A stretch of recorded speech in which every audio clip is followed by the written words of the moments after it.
दिल्ली में एक मंच पर 3000 यंग लीडर्स को प्रधानमंत्री ने किया संवाद। जेनजी की क्रिएटिविटी को बताया विकसित भारत की ताकत। कहा आपके सामर्थ्य और ऊर्जा से देश को फायदा। मोदी बोले हमारी युवा पीढ़ी पर दुनिया को नाज। टेक्नोलॉजी से लेकर हर क्षेत्र में विकास के लिए आपके पास सुनहरा अवसर। पीएम मोदी ने कहा मेरे सीएम बनने से पीएम बनने तक के सफर तक युवाओं पर भरोसा कायम रहा। इन्होंने देश के लिए कई बुलंदियां हासिल की। भारत और जर्मनी के बीच ऐतिहासिक मसौदों पर करार। पीएम मोदी और चांसलर मर्ज के बीच आपसी व्यापार को बढ़ाने पर सहमति। वीजा फ्री सुविधा के लिए मोदी ने जर्मनी का जताया आभार। मोदी बोले दोनों देशों के बीच 25 साल पुराना अटूट रिश्ता। स्वामी विवेकानंद ने संबंधों की नींव रखी। आतंकवाद के खिलाफ मिलकर लड़ने को तैयार। जर्मन चांसलर के साथ बदलते वर्ल्ड ऑर्डर पर चर्चा। वैश्विक चुनौतियों से लड़ने के लिए एकजुटता पर हुई बात। विदेश मंत्रालय का बयान। दोनों नेताओं के बीच काउंटर टेररिज्म को लेकर एकजुटता पर बात। मीटिंग में पहलगाम और दिल्ली हमले की निंदा हुई। व्यापार बढ़ाने के लिए नई द्विपक्षीय इंडो पैसिफिक परामर्श तंत्र की घोषणा। अंतर्राष्ट्रीय कानून के हिसाब से शुरू होगा काम। 17 जनवरी को बंगाल दौरे पर जाएंगे प्रधानमंत्री मोदी। गुवाहाटी से कलकत्ता के लिए पहली वंदे भारत स्लीपर ट्रेन का करेंगे उद्घाटन। 6 नई अमृत भारत एक्सप्रेस की भी होगी लॉन्चिंग। बंगाल चुनाव को लेकर एक्टिव मोड में कांग्रेस। 17 जनवरी को दिल्ली में पार्टी वर्कर्स की मीटिंग। 18 को कोलकाता में स्क्रीनिंग कमेटी की बैठक बुलाई। चुनाव आयोग को ममता बनर्जी का 5वां लेटर। एसआईआर में 20 साल पुराने कानून के उल्लंघन का आरोप लगाया। कहा इससे वोटर्स को हो रही है दिक्कत। चुनाव आयोग के खिलाफ ममता की शिकायत पर बोले टीएमसी सांसद कल्याण बनर्जी हमें कोर्ट में ईसी के हलफनामे का इंतजार। हावड़ा से टीएमसी विधायक अरुणाभ सेन का विवादित बयान। बंगाल बीजेपी के हिंदी भाषी नेताओं के घर तोड़ने की दी धमकी। कहा बंगालियों पर अत्याचार का बदला लेना होगा। दिल्ली विश्वविद्यालय में आतिशी के बयान पर स्पीकर की प्रेस कॉन्फ्रेंस। पूरे घटनाक्रम का डिटेल वीडियो दिखाया। सिख गुरु पर आपत्तिजनक टिप्पणी का आरोप लगाया। दिल्ली के डिप्टी मेयर ने आप में फूट का आरोप लगाया। कहा आतिशी को विधानसभा और पार्टी दोनों जगह से नकारा गया। दिल्ली के मंत्री मनजिंदर सिरसा का बयान। पूरा वीडियो हर जगह अपलोड। आप बताएं किस किस हिस्से में हुई छेड़छाड़। दिल्ली सरकार की यमुना नदी में क्रूज चलाने की तैयारी। मुंबई से 20 जनवरी को दिल्ली के लिए रवाना होगा क्रूज। दिल्ली सरकार में मंत्री कपिल मिश्रा ने दी जानकारी।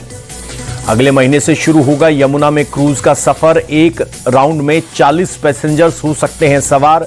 सीएम रेखा वजीराबाद से करेंगी उद्घाटन। कर्नाटक में सत्ता हस्तांतरण पर नहीं थम रहा घमासान। खड़गे बोले जरूरत पड़ने पर सिद्धारमैया और शिव कुमार को दिल्ली बुलाएंगे। कर्नाटक में कुर्सी पर मचे घमासान को लेकर बीजेपी की चुटकी। कहा सीएम और डिप्टी सीएम का ड्रामा सबको दिख रहा है। 20 साल बाद साथ आए ठाकरे बंधुओं की मुंबई में जनसभा। एमएनएस चीफ राज ठाकरे ने दिया विवादित बयान। हिंदी थोपने पर लात मारने की दी धमकी। उद्धव ने कहा यह लड़ाई मराठी। बिहार के मंत्री दिलीप जायसवाल का राज ठाकरे पर हमला। कहा उनकी देश को तोड़ने वाली साजिश नाकाम होगी। राज ठाकरे के बयान पर कांग्रेस भी नाराज। नाना पटोले बोले संविधान की तौहीन करने वालों पर टिप्पणी का कोई मतलब नहीं। महाराष्ट्र सीएम फडणवीस ने डिप्टी सीएम अजित पवार पर कसा तंज। बोले मेरा काम बोलता है, अजित दादा सिर्फ बोलते हैं। चुनाव में हार के डर से उनका संयम टूट रहा है। फडणवीस के अजित पवार पर टिप्पणी को लेकर कांग्रेस का सवाल पूछा। आरोप लगाकर सरकार चलाने की क्या मजबूरी। यूपी में एसआईआर को लेकर अखिलेश का सवाल। विधानसभा और पंचायत की वोटर लिस्ट में अंतर क्यों। एसआईआर को लेकर चुनाव आयोग दूर करे कंफ्यूजन। अखिलेश के आरोपों पर भड़के यूपी के मंत्री संजय निषाद। कहा ड्राफ्ट लिस्ट के आधार पर वो सिर्फ भ्रम फैला रहे हैं। यूपी में 15 जनवरी को होगा मकर संक्रांति का अवकाश। योगी सरकार ने जारी किया नोटिफिकेशन। पहले 14 जनवरी को सरकार ने वैकल्पिक अवकाश घोषित किया था। लखनऊ में सीएम योगी ने जनता दरबार लगाया। एक एक कर लोगों की फरियाद सुनी। देवरिया में अतिक्रमण के खिलाफ बुलडोजर एक्शन। अवैध मजार को प्रशासन ने किया ध्वस्त। अंकिता भंडारी मामले पर कांग्रेस को बंद नहीं मिला पब्लिक का सपोर्ट। राज्य सरकार की सीबीआई जांच वाली सिफारिश के बाद व्यापारियों ने जगह जगह खोली दुकानें। मैनपुरी में दबंगों ने घर में घुसकर की मारपीट, महिलाओं बच्चों को घसीट घसीट कर पीटा। पुरानी रंजिश में दबंगों ने पूरे परिवार को पीटा। बिहार के सुपौल में नशा तस्करी के खिलाफ एक्शन, भारी मात्रा में कोडीन युक्त कप सिरप बरामद, एक तस्कर गिरफ्तार, भूसे के नीचे छिपाकर रखी थी सिरप की खेप। हिमाचल के सोलन में पुराने बस स्टैंड इलाके में भीषण आग, हादसे में 7 साल के मासूम की मौत, कई दुकानें जलकर खाक।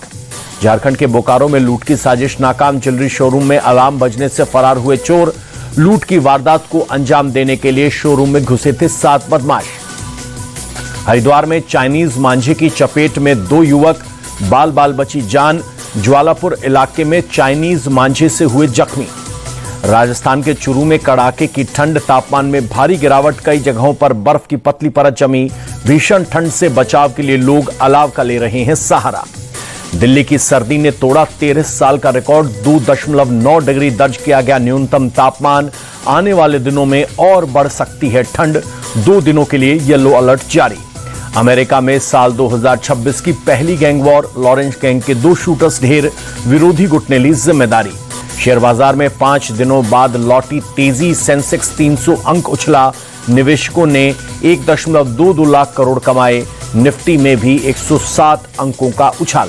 अमेरिकी डॉलर के मुकाबले रुपए में 2 पैसे की बढ़त, $1 की कीमत 90 रुपए 16 पैसे।